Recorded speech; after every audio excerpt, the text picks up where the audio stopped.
নমস্কার বন্ধুরা, মানসীর কিচেনে সবাইকে স্বাগত জানিয়ে আজকে আবারও একটি নতুন রেসিপি আপনাদের সাথে শেয়ার করতে চলে এসেছি। বাড়িতে কি বেগুন আছে? তাহলে এই রেসিপিটা ঝটপট করে বানিয়ে নিতে পারেন।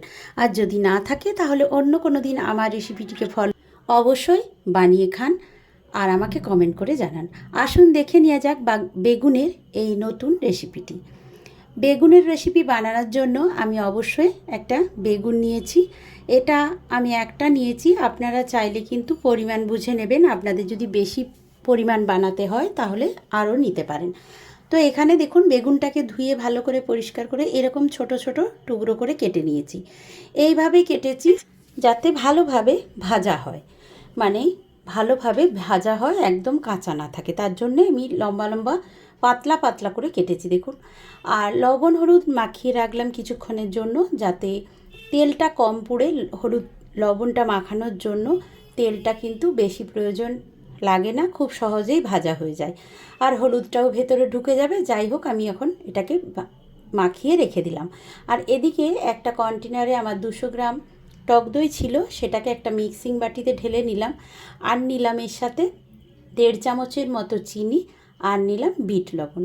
এই চিনিটা কিন্তু বেশি পরিমাণ দেবেন না, যদি টক খুব হয় দইটা পরিমাণ বুঝে দেবেন, তাহলে আপনারা সেই বুঝেই দেবেন। চিনিটা যাতে বেশি না পড়ে যায়, তাহলে মিষ্টি হলে দইটা খেতে কিন্তু ভালো লাগবে, তাই কি চিনিটা কম দেওয়ার চেষ্টা করবেন। আর টক যদি বেশি পরিমাণ না হয় তাহলে চিনি না দিলেও কিন্তু চলবে। আর এটাকে কিন্তু 5-7 মিনিট এইভাবে হুইস্কারের সাহায্যে আমি ফেটিয়ে নিয়েছি।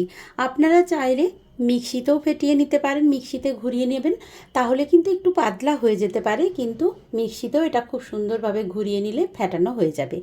আর আমি একটু জল অ্যাড করেছি সামান্য, ওই কন্টেনারটা ধুয়ে সামান্য একটু জল ব্যবহার করেছি একটু পাতলা করার জন্য।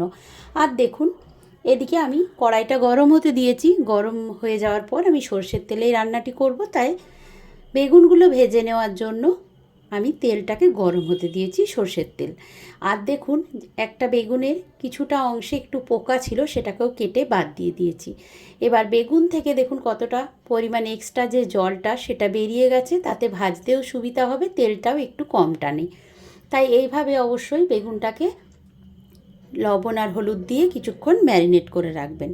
এবার দেখুন ভালো করে লাল লাল করে বেগুনগুলোকে ভেজে নিতে হবে। বেগুনগুলো খুব ভালোভাবে না ভাজলে কিন্তু রান্নাটি ভালোভাবে হবে না, তাই বেগুনগুলো অবশ্যই নাড়াচাড়া করে এরকমভাবে লালচে কালার এসে গেলে বুঝে যাবেন যে ভাজা হয়ে গেছে। তারপর তেল থেকে তেলটাকে ঝরিয়ে তুলে রাখবেন একটা প্লেটে। আমি এইভাবেই খুব ভালোভাবে ভেজে নিয়ে তেলটাকে বেগুনগুলোকে তুলে রাখলাম। আর তেলটাকে কিছুটা কমিয়ে নেব, এতটা তেল আমার লাগবে না, তাই কিছুটা কমিয়ে নিয়েছি।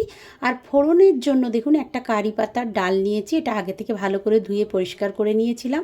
আর সামান্য একটু গোটা কালো সরষে নিয়েছি, একটা শুকনো লঙ্কা নিয়েছি, 1 চিমটি হিং নিয়েছি। আর যে ফেটিয়ে রেখেছিলাম দইটা, এর মধ্যে দিলাম আমি 1.5 চামচের মতো ভাজা মশলা। এই ভাজা মশলায় আছে ধনে, জিরে আর গোটা গরম মশলা আর একটা শুকনো লঙ্কা। সব কিছু মিশিয়ে আমি ভাজা মশলাটা বাড়িতে আমার বানানোই থাকে, সেটার থেকে আমি 1.5 চামচ দিয়ে দিলাম। আর ভালো করে শুকনো কলায় এটাকে ভেজে নিয়ে আমি গুঁড়ো করে রেখেছি আগে। আর এখানে দেখুন ফোড়নে দিলাম আমি যে উপকরণগুলো রেখেছিলাম, কারি পাতা, শুকনো লঙ্কা, হিং, আর দিলাম সর্ষে ফোড়ন, আর সামান্য একটু কাশ্মীরি রেড চিলি পাউডার দিয়ে গ্যাসের ফ্লেমটাকে একেবারে বন্ধ করে দিয়েছিলাম, না হলে পুড়ে যাবে। আর এবার বেগুনগুলো ওই দইটার সঙ্গে মিশিয়ে নিলাম, আর এই ফোড়নটা মানে তরকাটাও এর মধ্যে দিয়ে দিলাম। এবারে আর কিছুই না, মিশিয়ে নেওয়ার পালা।